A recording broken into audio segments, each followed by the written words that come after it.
Un tiroteo a orillas del río. Fue terrible. Jamás había visto algo así. Luego les lanzaron al agua helada.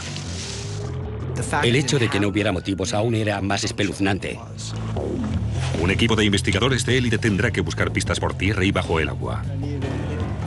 No sabíamos dónde se cometió el crimen. No queríamos que degenerara en secuestro. Un crimen horrible. Un río profundo y lleno de secretos. Los investigadores no se detendrán hasta resolver el misterio.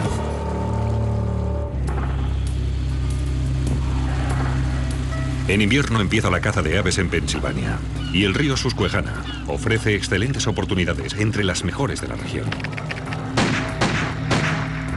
Escuché pam, pam. Pero no sonaba como una escopeta de caza. Es un sonido totalmente distinto, muy fácil de distinguir. A Pete Prowell los disparos le parecen de pistola. Enseguida distingue algo en el agua.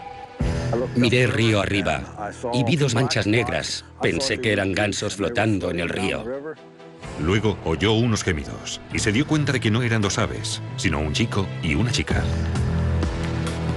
Tengo que sacarles del agua. Es lo que pensé enseguida. Tengo que sacarles del agua.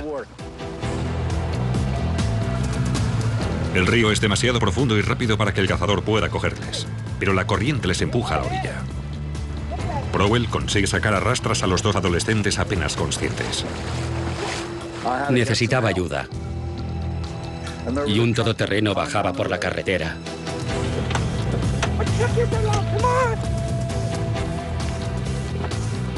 Vi una marca en el cuello del chico. No sangraba por el frío del agua, pero yo sabía que era un orificio de bala. Los dos adolescentes han recibido disparos en la cara. Uno de los cazadores corrió a llamar al 911. ¿Puedo ayudarle? Hay dos adolescentes heridos de bala en el desvío de la Gap Road. ¿Dos chicos víctimas de un tiroteo? ¿Respiran? Sí, están vivos. Necesito una ambulancia. Fue algo terrible. Jamás había visto nada semejante. El personal sanitario solo puede identificar a uno de ellos. Encuentran un documento de identidad en el bolsillo de la chica. Se trata de Danielle Kinner, de 18 años, estudiante de primer año en la universidad, que vive en la zona. El disparo le había destrozado la mitad de la lengua y parte de la mandíbula había desaparecido. La policía no sabe la identidad de la otra víctima y no se expresa con coherencia. El varón no llevaba ningún documento y no podía darnos ninguna información sobre quién era, de dónde venía, ni nada.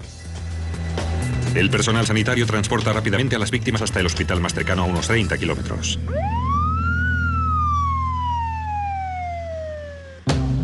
Los investigadores saben que cuando el cazador ha avistado sus cuerpos, estaban a unos 300 metros río arriba. Pero es imposible decir dónde les dispararon o cómo terminaron en el agua. Pero ¿ha sido una o varias personas? ¿Desconocido o no? Solo sabíamos que habían disparado a dos adolescentes, no teníamos sospechosos. Mientras la policía busca pistas en la orilla del río, reciben noticias sobre el estado de Danielle.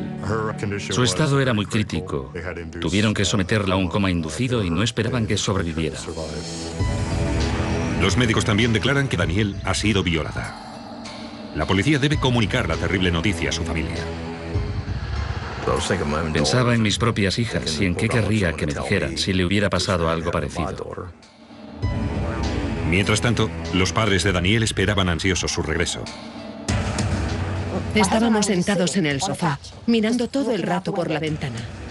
Su hija había salido, pero debería haber vuelto 6 horas antes. Nos dijeron que le habían disparado en la cara. Por eso solo pensábamos, ¿cómo vivirá con eso? Una vez cumplido con lo más duro, empezamos a preguntar por la víctima masculina. Los padres de Danielle dicen que su hija había salido con Dan Sapp, otro estudiante. Era su segunda cita. Se habían conocido por internet.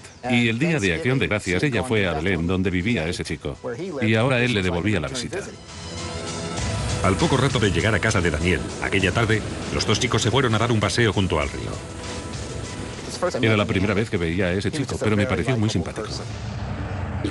Ambas víctimas han resultado gravemente heridas. 2 tiros en la cabeza ambas. Estas balas pretendían matar. Mientras las víctimas se aferran a la vida, los investigadores intentan averiguar si tenían algún enemigo, pero no encuentran nada. El hecho de que no hubiera ningún motivo aún resultaba más espeluznante. Por eso parecía todo tan aleatorio, tan aterrorizante. Tras horas de investigación, la policía sigue sin encontrar ni pruebas físicas ni sospechosos. Formamos una línea a un cuerpo de distancia el uno del otro. El primero junto al agua y luego formando una hilera hasta la pista de tierra. Debíamos peinar una zona de unos 10 metros, desde la orilla del río hasta la Gad Road, la carretera que corre a lo largo del río Susquehanna. Buscábamos casquillos en el suelo que podían haber caído del arma del atacante, cualquier rastro de sangre y, en general, el lugar donde podía haberse producido el tiroteo. Por fin encuentran una pista. Lo primero que vimos fue una mancha de sangre. Acordonamos toda esa zona para no contaminar el escenario del crimen. Los detectives analizan la sangre. En la camioneta de la policía, el laboratorio ambulante analizó la sangre y determinó que solo se trataba de sangre de pescado con escamas. Por lo tanto, no era el escenario del crimen. Para los inspectores es una carrera contrarreloj. Si llueve o nieva, podrían perder la única oportunidad de encontrar pruebas.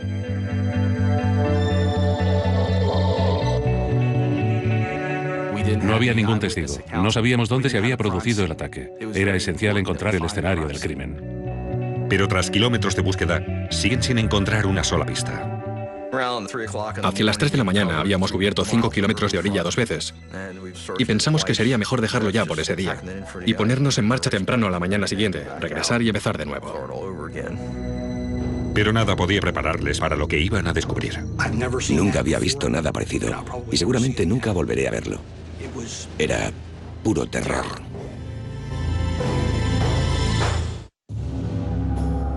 La pareja ha sido tiroteada. Ambos en la cabeza, la chica en la cara y el muslo. También ha sido violada. Dos adolescentes se aferran a la vida tras ser rescatados del río Susquehanna, pero la policía sigue muy lejos de resolver el crimen. Se trataba de un delito sin un móvil aparente. No teníamos ningún sospechoso. Era algo especialmente violento. Las heridas que habían sufrido esos chicos eran horrendas.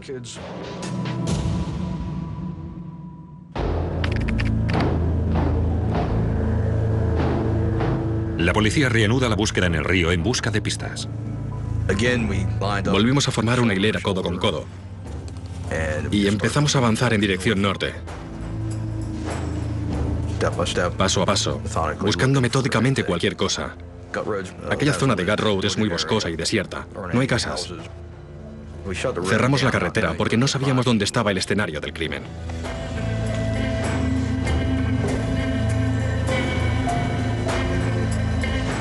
De repente, a unos 200 metros de donde los adolescentes fueron rescatados, el jefe de policía ve algo en la orilla. Chicos, venid a ver esto. Creo que he encontrado algo. Vi un charco de sangre. La sangre todavía estaba fresca. De manera que me di cuenta de que era más probable que fuera realmente el escenario del crimen, en lugar de lo que habíamos encontrado la víspera. Y no es lo único que descubren los investigadores. Había dos zonas separadas con rastros de sangre en la orilla del río. Entre ambas encontramos cartuchos y casquillos.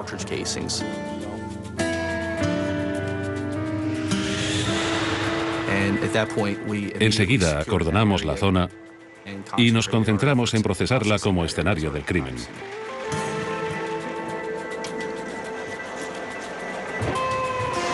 El equipo de la policía científica identifica los casquillos como calibre 9. A continuación, ampliamos la zona de búsqueda en un radio de 360 grados. Cerca de allí encuentran otra pista.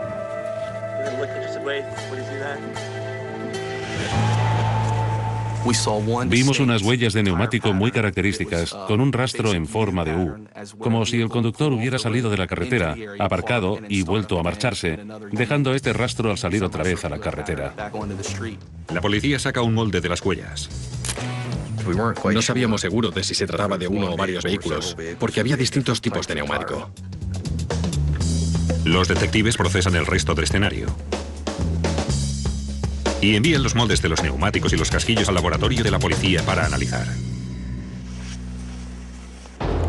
Para encontrar más pistas, un equipo de buceadores se prepara para registrar el fondo del río, junto a la orilla donde se encontraron los rastros de sangre. Necesitan saber si fue aquí donde los adolescentes fueron arrastrados hasta el agua. Habían encontrado ciertas pruebas en la orilla, pero en cuanto a las víctimas, No tenía ninguna prueba de que las lanzaran al agua allí mismo, puesto que habían aparecido a casi 200 metros río abajo. Buscábamos las balas que habían atravesado sus cuerpos para demostrar que realmente era aquí donde les habían disparado antes de bajar flotando por el río. El río parece engañosamente tranquilo. Los investigadores necesitan una cuerda de seguridad y 2 personas para evitar que la corriente se lleve a los submarinistas.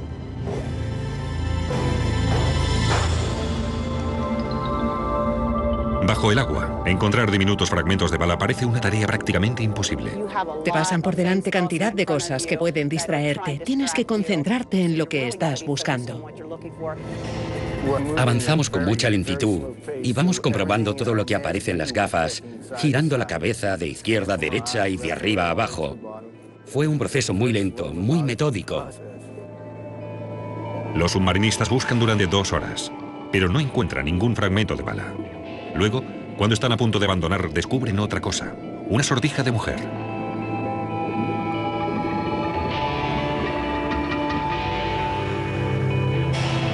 ¿Podría pertenecer a Daniel? Aquella sortija estaba impecable y todo el mundo contuvo la respiración pensando, ¿será una pista? En el hospital, la familia de Daniel confirma que el anillo es suyo.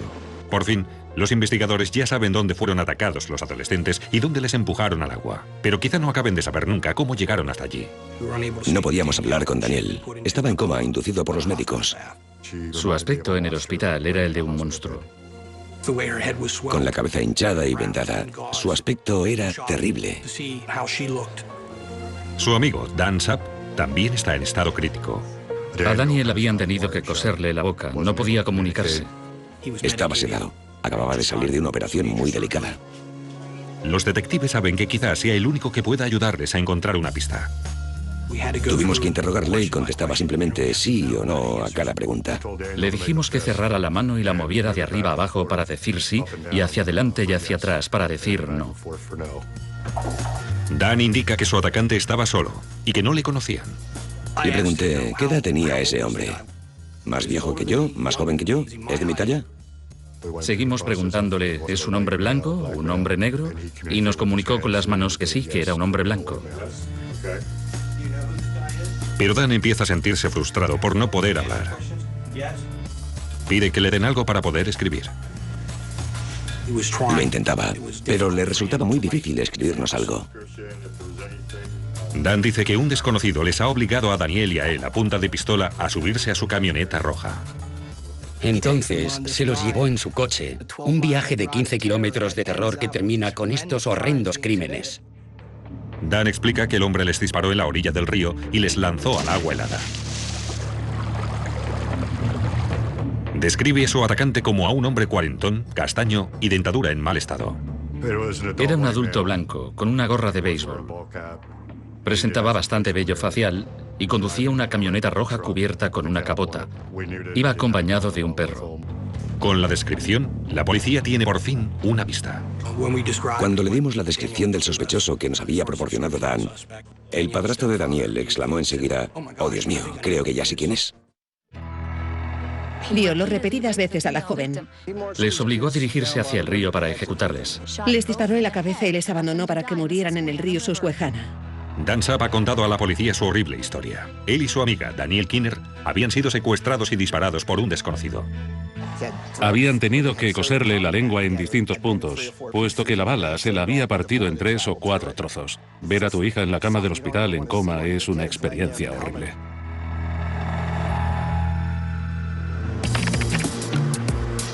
Mientras la vida de Daniel pende de un hilo, la policía da a su padrastro la descripción del sospechoso. Fue como si le alcanzara un relámpago. Conozco al tipo que encaja con la descripción. La descripción encajaba con un tipo que trabajaba para mí. Pelo claro, color arena, los dientes bastante estropeados y todo lo demás también encajaba. Incluso aquel perro grande y negro que siempre iba con él. Incluso conduce una camioneta roja. La policía emite un boletín dirigido al público en general para encontrar al sospechoso y su vehículo. Las huellas de los neumáticos pueden ayudar a la policía científica a seguir el rastro del sospechoso. Lo más intrigante de aquellas huellas es que no pertenecían a un solo coche.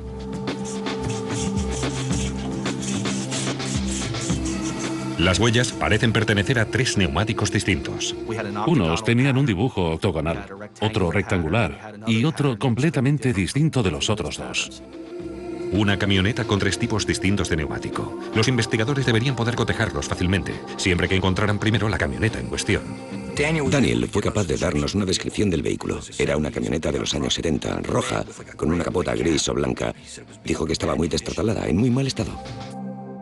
La descripción de este vehículo refresca de repente la memoria del hermano pequeño de Daniel. Le vio en la camioneta roja justo antes de que le dispararan. En realidad, pasaron enfrente de la casa de Daniel y cuando lo hicieron, el hermano de Daniel estaba delante de la casa. Incluso se miraron a los ojos. Ella había podido hacerle una ligera señal con la mano, desde una esquina de la ventanilla, como si intentara decirle a su hermano que estaba en apuros. Su hermano no supo cómo interpretarlo, no conocía el vehículo, no sabía con quién estaba Daniel. Los detectives creen que el sospechoso pasó por la casa de Daniel sin saberlo, antes de llevárselos hasta el río y dispararles. Mientras prosigue la caza del sospechoso, los detectives se dirigen hacia el hospital. Preparamos una rueda de identificación fotográfica con la foto del individuo indicado por el padre de Daniel y se la enseñamos para ver si podía identificar a su atacante. Me dijeron, sabemos que te va a resultar muy duro, pero quisiéramos que nos indicaras quién lo hizo. Le di las fotos, se las puse delante sin ningún orden concreto, encima de la bandeja del hospital. Y fui colocando las fotos una a una. Yo estaba muy preocupado, no estaba seguro de poder reconocerle. Solo iba mirando las fotos y no reaccionó ante ninguna de ellas. Había visto una treintena de fotos y seguía sin tener ni idea de quién podía ser. Era desalentador. Le dijimos, tómate tu tiempo, pero se le notaba frustrado. Le pregunté si le veía y me dijo que no. ¿Estás seguro? No. No parecía ser la persona sospechosa en la rueda de identificación fotográfica. No había nadie que se le pareciera en lo más mínimo en todas aquellas fotos tal como yo lo recordaba. Regresé a comisaría con aquella información y les dije que seguíamos sin poder identificarle. Hicimos más comprobaciones acerca de aquel tipo y descubrimos que no estaba en la ciudad en el momento del incidente. Por lo tanto, no podía haber sido él. Los detectives descartan al sospechoso. El criminal sigue suelto. Desanima mucho pensar que tienes que empezar de cero. Me preocupaba tener que vivir con el temor de que regresara para intentar matarnos de nuevo. El temor se extiende por toda la comunidad. La noticia se extendió por todo el condado de York. La gente estaba atónita de que algo así pudiera suceder en esta pequeña comunidad. Era como si llevara un cáncer dentro. Tenía que resolver este caso. Tengo 2 hijas de una edad aproximada a la de Daniel, y esto fue un aliciente más para no parar hasta solucionarlo y descubrir quién lo había hecho. Pero ya no hay más pistas. No sabían quién era y dijeron que podía haber sido cualquiera que acechara a Dani. Y toda nuestra familia se derrumbó porque entonces piensas, ese tipo puede estar en cualquier parte. Llevó a los jóvenes hasta el río mientras suplicaban clemencia. La policía dice que les disparó a los 2 en la cara. Luego les empujó a las aguas heladas. Le suplicaban que les dejara en paz, y él estaba allí plantado como la sombra de la muerte, observándoles mientras bajaban por el río.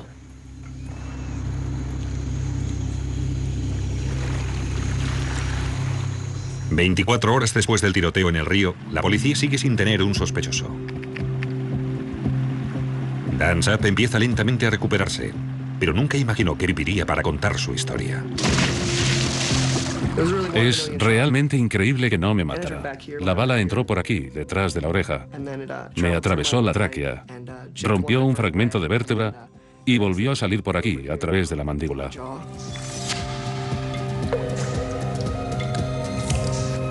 Pero seguro que en realidad falló el disparo. No quería herirme, quería atravesarme el cráneo, pretendía matarme. Su amiga, Danielle Kinner, también ha sido tiroteada y su pronóstico no es positivo. Daniel estaba mucho más grave e inestable. Había recibido 2 disparos, el segundo en el muslo, pero el otro también había pasado muy cerca de su columna vertebral. Le había destrozado la mandíbula y cortado la lengua. Desesperados por encontrar pistas, los detectives repasan la declaración de Dan. Ha dicho que su atacante tenía un perro negro al que llamaba Sammy. Nunca había visto un perro tan grande como aquel que iba conmigo en la parte trasera de la camioneta. La policía cree que aquel animal puede ser la clave para resolver el caso. Los expertos de la policía científica examinan la ropa que llevaban los dos adolescentes en busca de algún pelo de perro.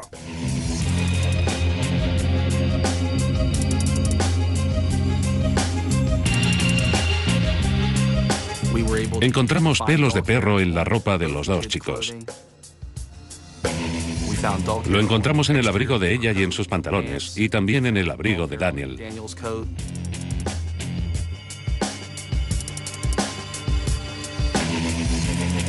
Los expertos establecen que el pelo encaja con el de un Rottweiler negro. Transmitimos esta información a todos los departamentos de policía de la zona y hablamos con los agentes de otras jurisdicciones por si conocían al dueño de un perro así, con antecedentes violentos. La estrategia parece funcionar. Un detective de un pueblo cercano parece conocer al culpable. Le conocía bien. Le habían detenido anteriormente. Sabía que tenía un Rottweiler. No estaba segura del nombre del perro, pero sabía que tenía un Rottweiler negro. Su nombre, William Wagner. Tenía 2 cargos pendientes por agresión sexual, pero las víctimas de estos otros casos se habían negado a prestar declaración ante el juez. Estaban demasiado asustadas por lo que les había hecho. Había secuestrado a estas 2 chicas. Me dijeron que había utilizado una sierra eléctrica para destrozarles los muebles. Montamos una nueva rueda de reconocimiento fotográfico, esta vez con la foto de Wagner para enseñársela a Dan. Y el detective Marsh y yo volvimos al hospital. Cuando estás en una situación como esta, tu cerebro bloquea cantidad de detalles que no quieres recordar, y en aquellos momentos su cara era uno de ellos. Hicimos lo mismo que en la primera rueda de reconocimiento. Le iba dejando las fotos en la bandeja. Él tenía un ojo abierto y el otro cerrado. Era como si mi cerebro no dejara formarse la imagen. Le iba presentando las fotos una a una, pero la de Wagner no tuvo tiempo ni de llegar a la bandeja, que Dan ya había reaccionado. Empezó a golpear la foto. Golpes y más golpes. Era puro terror. Vi cómo se le dilataba la pupila. Le pregunté, ¿fue ese hombre? Y él golpeó. Le dije, ¿estás seguro? Y golpeó de nuevo. Golpes y golpes. Entonces me lo quedé mirando y le dije, bueno, pues vamos a por él. Empezamos a perseguirle. Resultó que tenía una camioneta. Era una Ford roja, con la capota blanca. Pero encontrar a Wagner no resulta tan fácil como parece. La policía se presenta en su último domicilio, pero Wagner ya no vive allí. Y no ha dejado una nueva dirección. La investigación para encontrar a Wagner resultó muy difícil. No tenía permiso de conducir válido y la matrícula había expirado.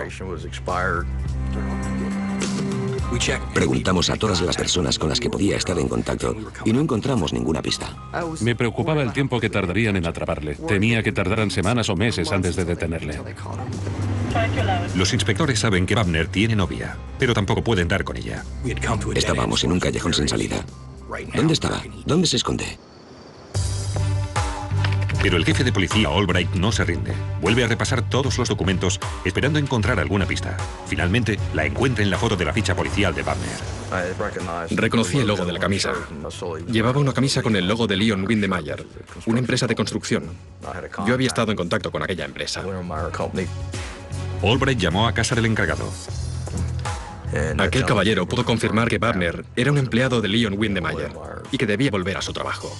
Tenía que presentarse para trabajar en una obra a las 7 de la mañana siguiente. Tras concentrarse en el caso durante 32 horas seguidas, la policía tan solo tiene que esperar. El plan era que en cuanto Wagner se presentara a su trabajo a la mañana siguiente, el encargado nos llamara enseguida y luego le encargara alguna tarea que implicara estar siempre a la vista de alguien hasta que llegáramos para detenerle. Ya no podíamos hacer nada más, de manera que decidimos dejarlo por aquella noche y descansar un poco. Mandé a todo el mundo a casa a la espera de recibir la llamada a la mañana siguiente. Llegué a casa. Me tumbé en la cama para dormir, pero el busca sonó de nuevo. Los investigadores han encontrado la camioneta de Wagner en un barrio residencial. Había visto una camioneta Ford roja aparcada en la acera de la calle. Comprobé su matrícula y resultó estar registrada a nombre de William Wagner.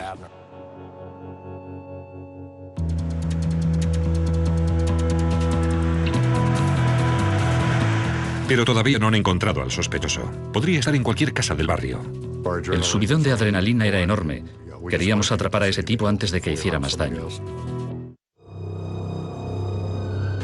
El sospechoso se llama William Wagner. Daniel Saab ha identificado a Wagner como a su atacante. No ha podido establecerse conexión alguna entre el supuesto sospechoso y las víctimas, por lo que se trataría de un crimen aleatorio.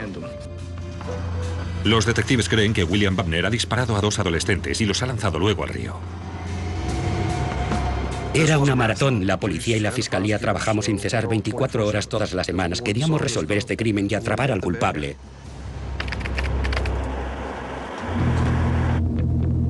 Mientras Daniel Kinner sigue luchando por su vida, la policía ha encontrado la camioneta del sospechoso, pero siguen ignorando dónde se encuentra. Para acercarle, los investigadores recaban información de su jefe. Le preguntamos si había ido a trabajar con otro coche y nos dio la descripción de un coche pequeño. En efecto, la policía encuentra este vehículo aparcado delante de una casa próximo a la camioneta. Está registrado a nombre de la hermana de la novia de Wagner. El jefe de policía sabe que Wagner es un hombre violento e impredecible. Llama al equipo de respuesta rápida. Nos desplegamos alrededor de la casa. Teníamos agentes al norte, al sur y en la parte de atrás. El ERR vigilaba todas las ventanas, todas las puertas. Lo teníamos todo controlado. Un tirador de élite se sitúa al otro lado de la calle. Podía decirnos, estoy viendo movimientos, o la puerta se abre. Estaba allí como último recurso para protegernos, por si Wagner salía y empezaba a dispararnos. Estaría entonces en la posición ideal para dispararle. Los investigadores esperan que Wagner salga de la casa justo antes de las 7. El plan era esperar que saliera de la casa por la mañana para ir a trabajar. Y confiábamos en atraparle fuera de la casa. Al amanecer, el equipo está finalmente en posición. Pero a través de la ventana, el tirador de élite ve un problema. Hay un niño en la casa. Nunca te alegras de enterarte que hay niños de por medio. Lo complica todo. Ahora teníamos que pensar en atrapar al culpable sin hacerle daño a aquel niño. Son las 7 de la mañana y Wagner sigue sin aparecer. ¿Habría visto a alguien? ¿Habría oído algo? ¿Le habría llamado a alguien para decirle que el barrio estaba lleno de policías? No lo sabíamos. Suena el teléfono del jefe de policía. Es el jefe de Wagner. El encargado nos dijo que ya eran las 7 y no se había presentado. Entonces le pedí que llamara a Wagner y le dijera que andaba corto de gente por culpa de la gripe y que necesitaba todos los trabajadores posibles. Los detectives esperan que la trampa funcione y Wagner salga. El encargado volvió a llamarnos y nos dijo que Wagner no se encontraba bien, que no iría a trabajar. Entonces, la policía decidió esperar. Finalmente, a las 7:25 se abrió la puerta. El ERR prepara sus rifles. Sale una mujer. Es la novia de Wagner. Su novia salió de la casa, subió al coche y arrancó. Los agentes la detuvieron a 5 manzanas de allí y volvieron con ella al puesto de mando para interrogarla. Obtuvimos bastante información sobre quién estaba en la casa y lo que iba a suceder a continuación. La mujer queda aterrorizada cuando se entera de las acusaciones a Wagner. Su hijo de 8 años está solo con el criminal, que va armado. No queríamos que acabase en secuestro. Sabíamos que iba armado y no queríamos que se produjera ninguna situación en la que se utilizasen. Los investigadores necesitan un nuevo plan. La novia de Wagner les dice que un autobús escolar recogerá a su hijo en 15 minutos. Decidimos que debíamos requisar el autobús escolar. El autobús iba a detenerse justo delante de la casa. Wagner abriría la puerta y se quedaría en el umbral observando cómo el niño subía al autobús. Una vez estuviera a salvo en el autobús, Wagner entraría de nuevo en la casa. Y habían decidido atraparle en aquel momento. La policía no tiene tiempo que perder. Queríamos que todo pareciera natural y puntual. El autobús escolar debería estar vacío. El jefe de policía ordena a uno de sus hombres que recoja al niño y lo ponga a salvo. Pero el plan tiene un fallo. Cuando subí al autobús me di la vuelta y vi que había otros niños. Mientras Daniel Kinner permanece en el hospital en estado crítico, la policía rodea la casa de su atacante. Había 2 equipos de 4 personas a cada lado de la casa. En la casa, Wagner está solo con un niño y una pistola. A pocas manzanas de allí, un policía de paisano se hace pasar por el conductor de un autobús escolar. Debe ir a buscar al niño, pero se ha topado con un problema. Conecté la radio y les dije que había otros niños en el autobús. Pero la policía no puede evacuar a los niños. No teníamos tiempo. Simplemente no teníamos tiempo. Me dijeron, está mirando por la ventana, están esperando el autobús, tienes que traerlo ya. Hablé con la conductora del autobús. Necesitaba instrucciones, cómo encender los faros, cómo abrir las puertas, si tenía que hacer algo especial con los frenos. En cuanto Wagner saliera de la casa, teníamos que asegurarnos de que no estuviera armado y que la situación no iba a degenerar en un secuestro.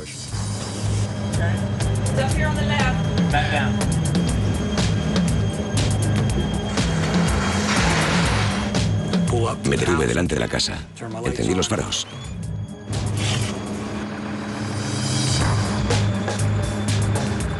Estaban los dos mirándome, como extrañados de que no fuera el conductor habitual. Soy lo único que se interpone entre él y un grupo de niños montados en el autobús. Sin embargo, el chico no se mueve. Yo me puse a gritarle, vamos chaval, que llegamos tarde. Es que la conductora del autobús está enferma, vámonos ya.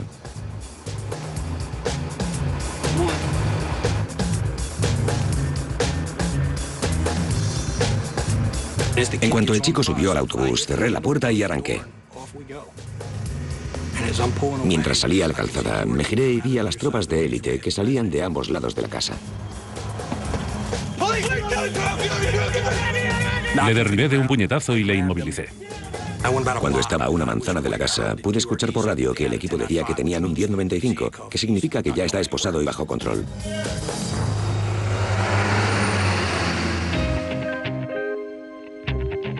La policía registra inmediatamente la casa.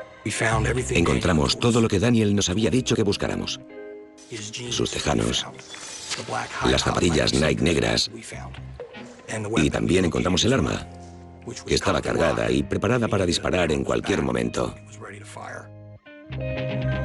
Las pruebas incriminatorias no se detienen ahí. Su camioneta roja lleva neumáticos de 3 clases distintas que encajan con los moldes sacados en el escenario del crimen. Las fechorías de Wagner han llegado a su fin. 2 semanas después del crimen, la policía recibe más buenas noticias. Gracias a 6 complicadas intervenciones quirúrgicas, Daniel Kinner podrá recuperarse. No oí el disparo. La bala entró por aquí. Apenas se ve la cicatriz y salió justo por aquí, destrozándome toda la mandíbula. Llevo una placa desde entonces. Los recuerdos de Daniel y Dan sustentan la acusación. La pareja cuenta que Wagner empezó charlando con ellos en un parque cerca de la casa de Daniel, antes de ponerse violento. De alguna manera nos cortó el paso. Venga, subid los dos, tú detrás, vamos. Abrió la puerta trasera de la camioneta y hay un momento en el que no estás seguro que aquello esté pasando de verdad, que cosas así puedan pasarle a la gente. Yo no hacía más que decirle, haremos todo lo que nos digas, pero suéltanos, por favor, déjanos marchar.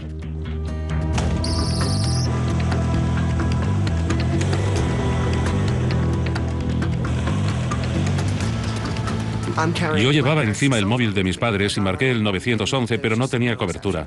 Entonces empezó a embargarme una tristeza enorme. Te das cuenta de que no puedes hacer nada, ya no puedes cambiar nada. No puedo pedir auxilio a nadie porque nadie sabe que estoy aquí. Wagner conduce unos 15 kilómetros por carreteras secundarias. ¿Pero quién eres? Y aparca finalmente en un lugar aislado junto al río. Desconecta el motor. Y sé que está hablando con Daniel en la cabina, pero no distingo lo que están diciendo. Yo estaba sentada a su lado, temblando. Tenía tanto miedo. Y me dijo, o sea que harías cualquier cosa para salvarte. Y asentí un poco, con la cabeza. Entonces me dijo, ven aquí. Ni siquiera pensé en ello hasta que todo empezó. Y fue entonces